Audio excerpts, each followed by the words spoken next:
right, welcome back to the Rock and Roll Ghost podcast. This week we're talking all things pizza with Anthony Scardino, otherwise known as Professor Pizza. Anthony and I know each other for a number of years back when, probably before Paulie G's even, right? Where were you? Definitely. Were you at before Table? Claudia was a restaurant, actually. You were hanging around that crew a little bit, and so was I. I was helping Trevor Teich in his kitchen, and it's cool to see him go on to bigger and better things himself. So, yeah. Were absolutely. you at Table, Donkey, and Stick at some point? I was, very, very early on. One of my first, culinary or kitchen positions in the whole city, and certainly learned a lot about smoking and pickling and preservation and butchery and sourdough and just kind of the fundamentals of cooking. So and shout also out to Scout Manley. And also how to cook in an extremely tiny kitchen.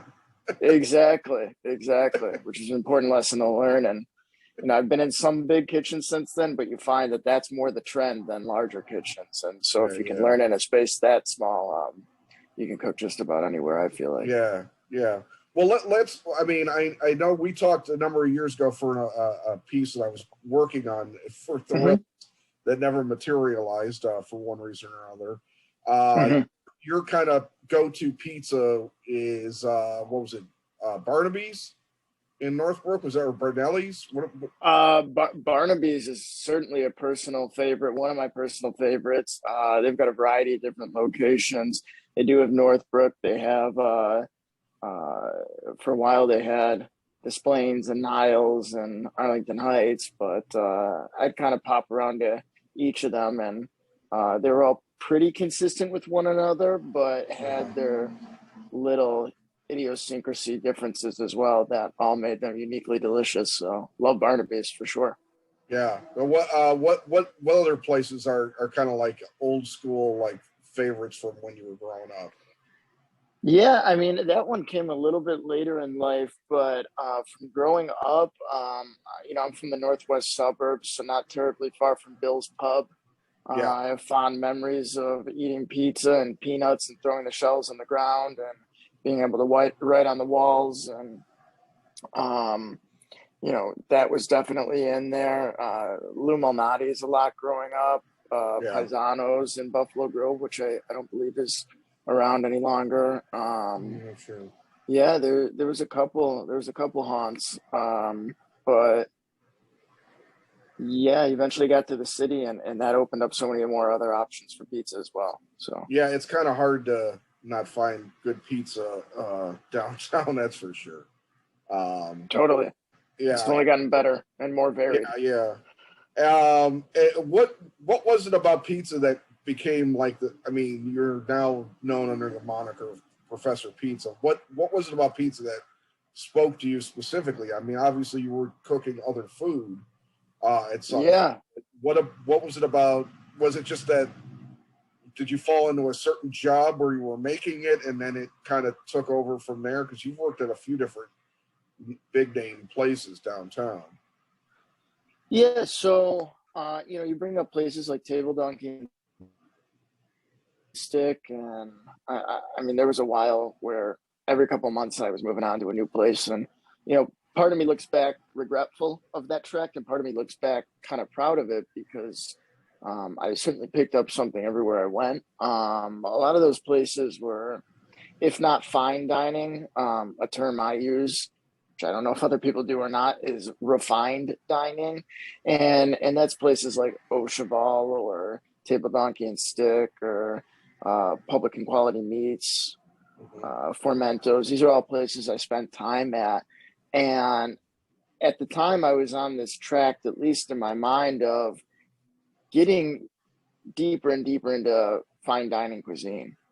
And as much as I appreciated the techniques and the atmosphere and the drive it takes to perform on that level, there's a lot that I'm sure you realize comes along with that particular sect of dining that is not so becoming and certainly doesn't lend itself to longevity and sustainability within this industry. So eventually I got burnt out on that. And I spent a small stint, maybe 10 months in commercial real estate of all things with my father, thinking, you know what, maybe I'm burnt out on the business and I'm better off with a, 9 to 5 position that can eventually make me a great living one day. And I'm certainly grateful for the time I spent in commercial real estate and learning that perspective of the business, because my dad does it from the perspective of somebody who spent 35 years in the restaurant business prior to ever getting into commercial real estate. So he did a lot of restaurant related work, but ultimately I found myself spending more time on pizza websites, checking out, what it was that I was going to have, either from an oven standpoint or a mixer or location or a business plan or what have you, for my eventual pizzeria. And push came to shove, and I realized this is not the industry for me, commercial real estate. I needed to get back into food and figure out a way to make that as central in my path as possible. So when I realized it wasn't going to be fine dining that I was going to gravitate towards, I started finding myself gravitating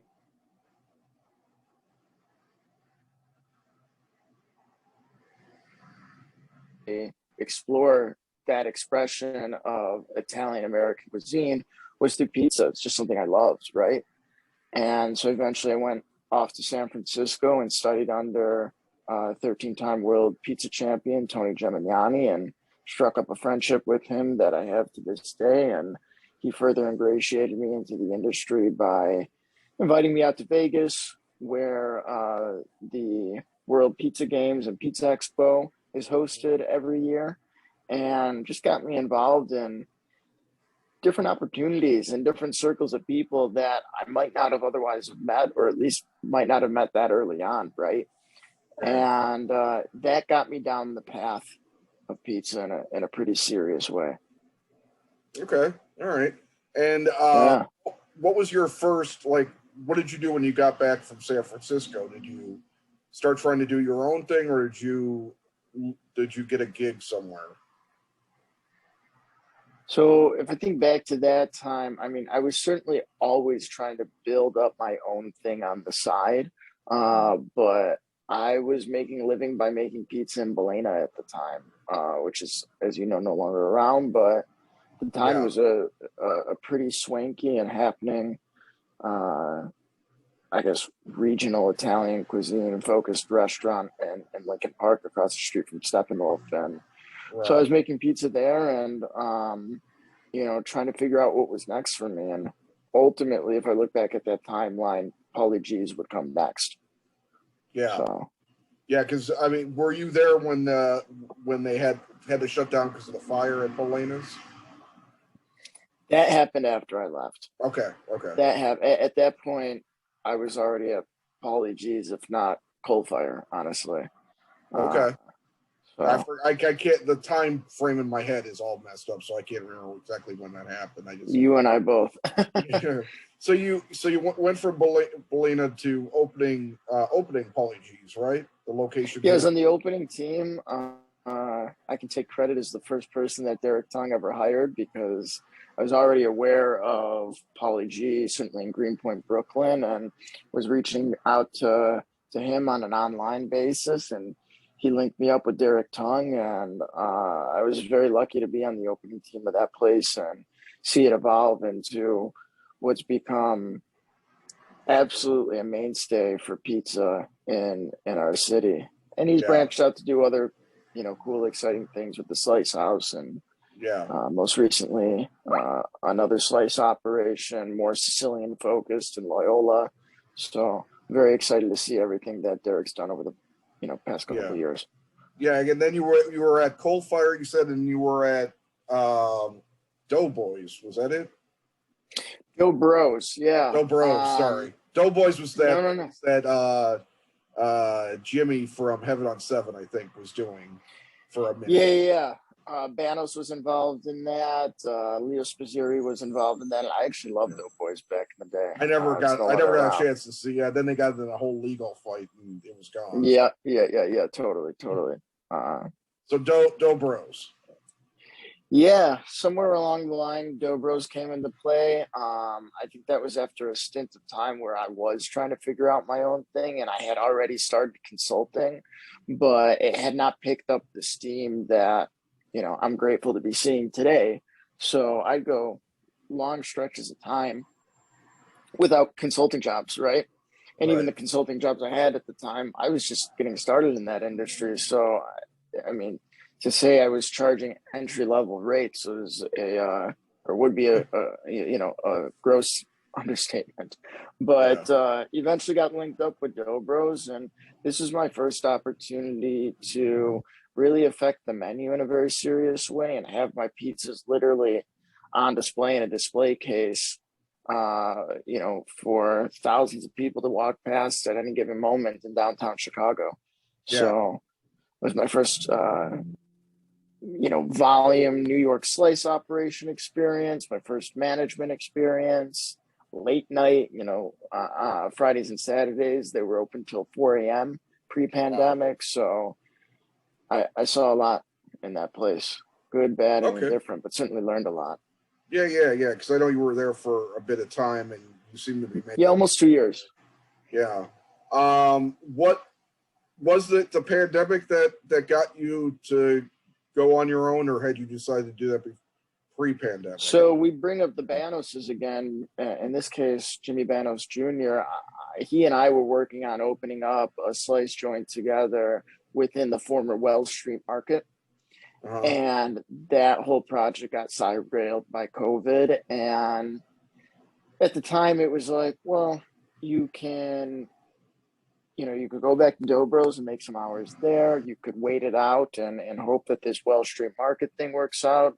Um, I'm sorry to say that for anyone that was involved in Wall Street Market, it's no longer around. It didn't make it through the pandemic, so I'm Yeah. glad. In certain respects, I didn't wait around for it. Or you could eventually do something on your own. And for me, getting something started on a humble, very grassroots level was something that I was already working on with things like pop-ups at Emporium and Logan Square while I was still at Dough Bros. But Right. it was always a hard thing to focus on when you still had a day job and kids or kid at the time to support and take care of. So to have a venture of my own always proved to be a difficult thing. And then the pandemic came, and it's like, well, you don't have Dobros anymore, and you don't have this other position coming into play at Wells Street Market. All you have is time on your hands. Right. And I spent the first maybe month of the pandemic just kind of wallowing away in my apartment, watching The Sopranos in full for maybe the third time in my life at that point. And Yeah. I was inspired enough to say to myself, you know what? You keep looking at these sourdough bread videos like everybody else. You want to get more into that. Why don't you just start by producing your own sourdough starter in your apartment and playing around with it? And I started there, and I tried to make a few loaves, and they were okay. But ultimately, I was like, you know what? Let's use this for something that you already know you've got some passion for and some expertise in. And so I started making focaccias at the time and just threw up an Facebook post to my friends and family saying, hey, if I make these focaccias, would anybody be interested in, patronizing me and throwing me a couple bucks for them here and there? And in my mind, I was like, well, with focaccias, they're sparsely topped, so you don't have to have as many ingredients on hand. You don't have to have the space for all those ingredients. But eventually got burnt out on focaccias and realized, you know what? Let's try and make some pizzas here. Yeah. And there was that first weekend where I made, I don't know, in the neighborhood of 14 to 16 pizzas, and I wasn't charging anything. I was just kind of text messaging people, and they were Venmoing me or throwing me cash or wine or ramps or whatever the case may be at that time. Right. And then I started to give it a little bit more structure. Pizzas started to sell better. I went from maybe 16 to 20 to 40 to 60 to 80. And at a certain point, it became clear to me that I was outgrowing this apartment. At the time, I had a commercial electric pizza oven sitting on the counter of my apartment, hooked up with extension cords to a 220 that I had installed in my laundry room. And I had all the lights and the doors lights off and doors open in my apartment, so I wouldn't overload the power, because every once in a while the oven would flip off on me when I was baking pizzas. So I had to do everything in my power to keep that oven running and keep pizzas popping out of it. So eventually I outgrew it, and it was around that time I leaned on a consulting relationship that I already had from years past. He had a bar, the Full Shilling, in Wrigleyville that had been closed down since St. Patty's Day, and he was trying to get the kitchen back and operational, and the bar reopened. And he said to me, "You know what? If we can figure out a way to run this kitchen and get some bar fare coming out of this kitchen, you can do whatever you want with your pizza pop-up online." And eventually I got everything uploaded on the Talk and started running pizza reservations out of there, and have been operating out of that space in one capacity or another ever since, whether it be the week-to-week pop-up or using it as a prep kitchen for private events and catering, consulting that I do, and everything in between. Yeah. So what specifically, tell us a little bit about what you offer. Does it change week to week with regards to pizzas? Totally. So I had the primary product, which is grandma style, which for those that aren't necessarily familiar with that style in Chicago, or not as familiar as other parts of the country, this is a style of pan pizza that originated in Long Island, New York. It's most similar to a Sicilian style pizza. It's a little shorter, a little bit crispier. It's extended in olive oil as opposed to a flour or semolina or cornmeal mixture. And for that reason, it gets a shallow deep fried texture on the bottom that's just irresistible, right? And I was known for that style, primarily speaking. So we'd have 3 offerings of that: a margherita, an Italian sausage, and a pepperoni with whipped ricotta and Mike's Hot Honey. And those were available every single week. And then we had an extra credit series that happened right alongside of that, which would highlight a different style of pizza, a different topping set, a story and a lineage, and different product partners that we were working with on that particular pizza. It was just available for that week in limited numbers. Okay. All right. And then and you're doing this what days of the week for the pizza? At the time, I was launching the menu on Mondays on Instagram, and that Instagram would follow you to a link on Talk where you could actually purchase the pizzas for that weekend, and then we would produce those pizzas for pickup and delivery Fridays and Saturdays. Okay, but what about where are you now with making pizzas? So I have a new partner, not to mention my cousin as well, who's deeply involved in all of the inner workings of Professor Pizza, Michael Mantis, and then my partner, Grant Johnson. And we're working on finding a space right now. We're looking right now in the Lincoln Square neighborhood, but we're open to a couple different options as well. And that's going to be my first foray since really the week-to-week pop-up in consistent pizza sales. But it's going to be more than just that. Right now, the working title for the space is Professor Pizza's Lab. I don't know if it'll be exactly that when it's all said and done, but it'll effectively be that, right? So not only will I have the normal trappings of a pizzeria, and that will offer carry out and delivery, but I'm also going to use it as an R&D lab for all the work I'm doing in the frozen sector. Frozen pizza that I'm working on myself, gluten-free projects, vegan projects. I hope to start a Patreon channel and a YouTube channel one day that either host a podcast or consistent food content from me and from others, in my network that I continue to be inspired by. So it's going to be a multifaceted space. It's something that we hope to have up and running before the spring, if possible. That's cool. That's cool. But okay, so but you've got something coming up, right?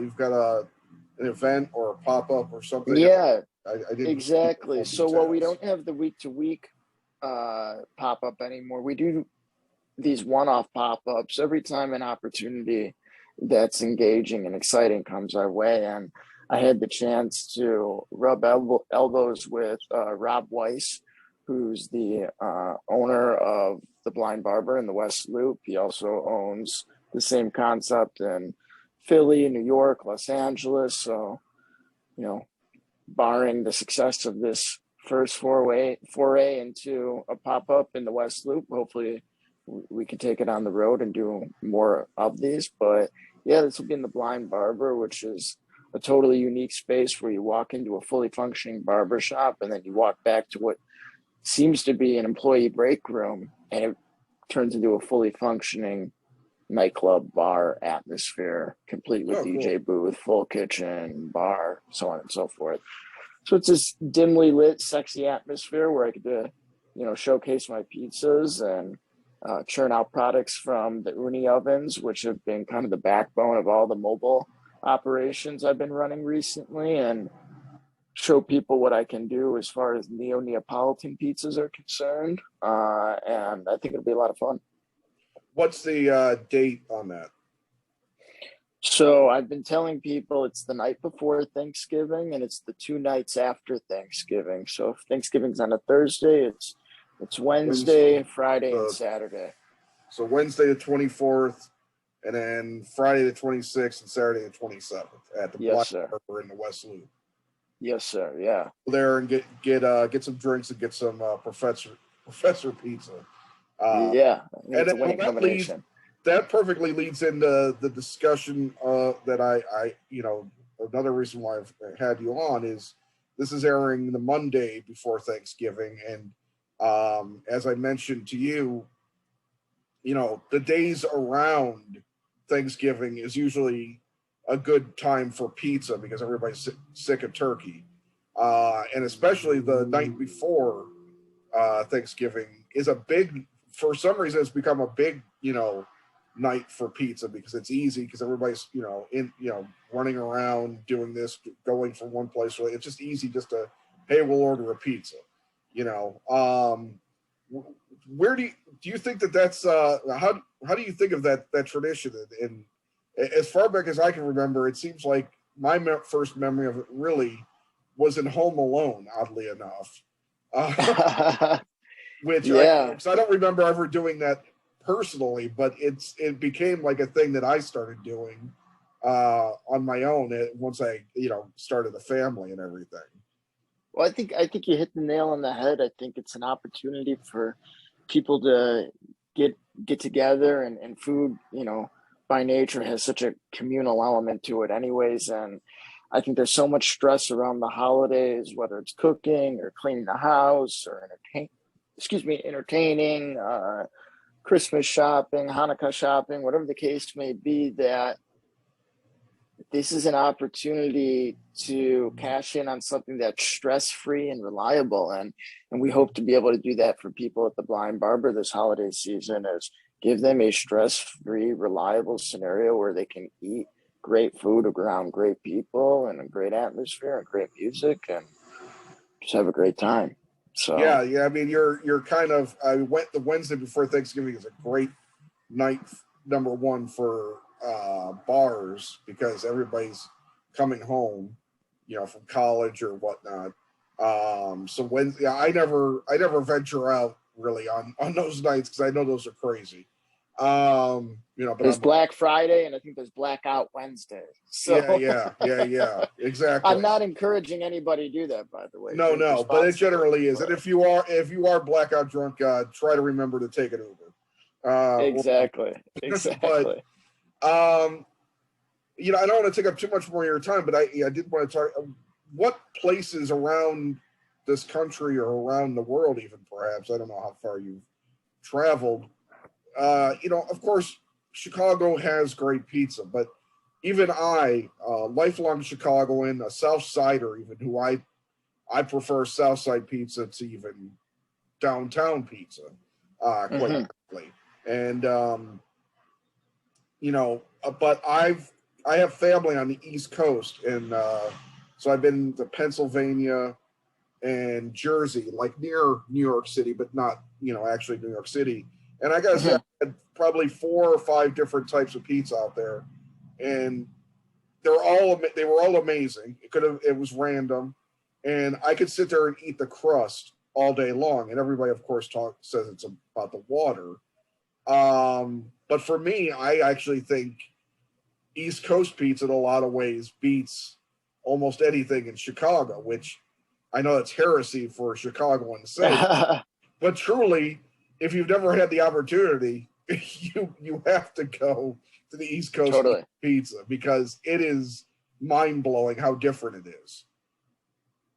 Yeah, no, I would agree with you. And I would say, to your initial question there, I get an opportunity to compete at least once a year, if not twice, and in pizza, of course. And you see different trends from year to year in pizza. And for a long time, it was hydration and sourdough and really open crumb structures and things of that nature. And, Roman had a big moment. And I love all that stuff. But I think right now the current trend is regional Italian American, or not even Italian, but regional American styles of pizza that have been around in this country for 50, 60 or more years. And in those particular enclaves, they're certainly respected and beloved. But now there's a resurgence of all of those things. It's like fashion, right? Everything's cyclical. Something's in fashion, then it's out of fashion, and then eventually it becomes vintage and it's back in fashion, right? So whether we're talking about, the Chicago cracker thin or tavern style that you're used to, or Detroit style pizza, or East Coast bar pies, or New Haven style, or New York, or the list goes on and on. St. Louis, Quad Cities, all of these hyper regional styles of pizza are being celebrated in a very big and real way right now. And that's what's exciting for me, right? I'm somebody who still has not had the opportunity to travel to Italy. And I'm confident that pizza will one day take me there many times over, but it hasn't happened yet. And I could be down about that, or I could take the time and the moment to celebrate what's so available to me in my own backyard, or just beyond my own backyard, and some of these other enclaves throughout the country of truly incredible pizza. So I'm here to celebrate all of them. And I think that's kind of part of the general ethos of Professor Pizza is, well, I might be known for my grandma's style, I'm just as known for that extra credit series that celebrated as many different styles of pizza as possible. All of those American regional styles I mentioned, and plenty international styles or Italian styles as well. And so I'm always seeking the best of anything, and that goes beyond pizza. That's true of, Mexican food and Chinese food and Greek food and anything under the sun. If you're going to be exposed to it, you might as well be exposed to the best and learn as much as you can about it. And I think we're particularly blessed in this country to have so many different pizza traditions alive and well. Yeah, I gotta say that I think when you were at Pauly G's, you guys started doing Detroit style pretty quickly, and I had never heard of the style before. And then I think Jets popped up not long after you guys started doing it, which is weird. Yeah. And I mean, I much prefer what you guys were. And I don't know if Pauly G's is still doing Detroit style, but yeah, they absolutely are. And but it was really good there at Pauly G's. And Jets, 100%. So much, but but it's become like a thing. You know, Jets is probably my favorite QSR pizza place in terms of like quick service pizzeria restaurants. I think they do a pretty fantastic job with their rectangular pies or their square pies. But I got to give all the credit in the world, and I hope everybody else does as well, to Derek Tung for being the first one to really bring it to Chicago in a very real way. I was lucky to work on that recipe development with him and with the help of Tony Gemignani and take what was already an incredible home recipe and make some adaptations to it for the professional space. And he had the brilliant branding to call it the Logan Square. And I think it's a fantastic product and something that he should be very proud of. And I'm very proud to have had a humble role in those early it's days. actually, if you're ever going to venture into Paulie G's, I recommend that because it was really good. And I wasn't expecting necessarily to like it, but it's a when we were initially making going those, to Detroit, and trying it there, but when we were originally making those, that was prior to Derek even having a Pizza Master oven in there, or any sort of pizza oven in there other than the wood-fired ovens, which those were not being produced in. They were being produced in a restaurant-style convection oven that we had thrown some pizza steels into. But ultimately, they took off like gangbusters, and he got one pizza oven back there, and then that took off so much he replaced that with a larger one. So it's been incredible to see him grow into that space and grow into the city as a true classic. Right on. Yeah. Well, I just got one more question for you, and it's non pizza related. As man can't eat pizza all the time, obviously. So what are 3 go-tos for you outside of pizza? What are your regular cuisine wise or like restaurant? Yeah, or no, like specific places or even specific dishes at specific places. Yeah. I mean, we're lucky to be in such an ambitious food city. So you could ask me the same question 6 months from now, and it might be 3 different answers. But right down the street from Paulie G's is a phenomenal new Greek restaurant. Remind me the name again. Anthos Trevinia. I could be butchering it. I'm out of the. You're out of the loop. More casual about. I want to say it's Anthos Trevinia, but do your Yelp searches. Greek food and Logan Square. And Logan Square up Milwaukee Avenue. I believe it's Anthos Trevinia. They're doing incredible things over there. I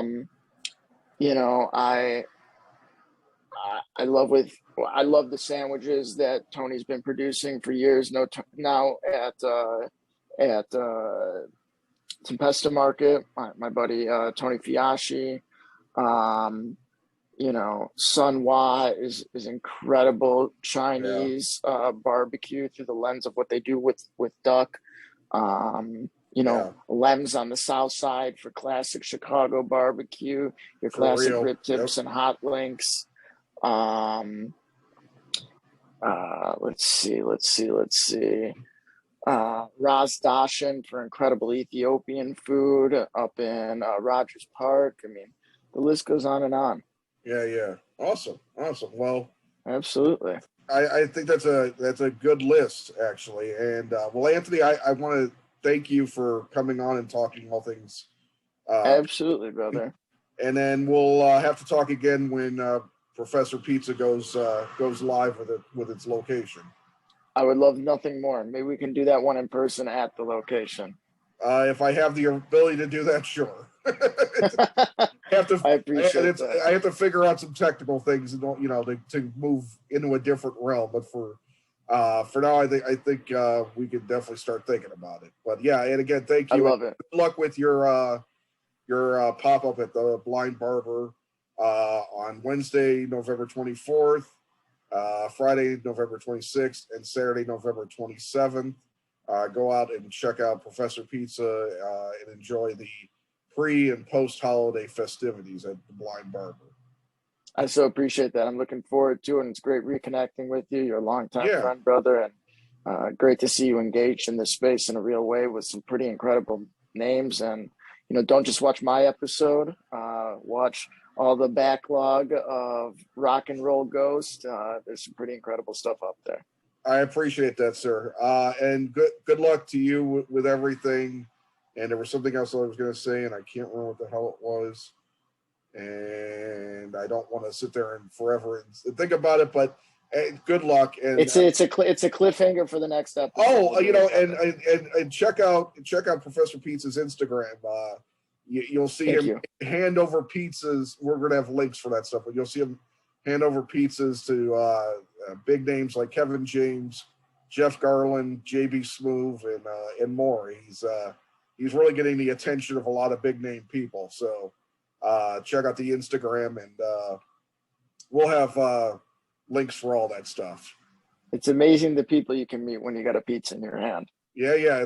Food helps. Food helps. I appreciate you, Brad. Yeah, thank you. You have a good rest of your day, man. You as well. Ciao. All right, bye.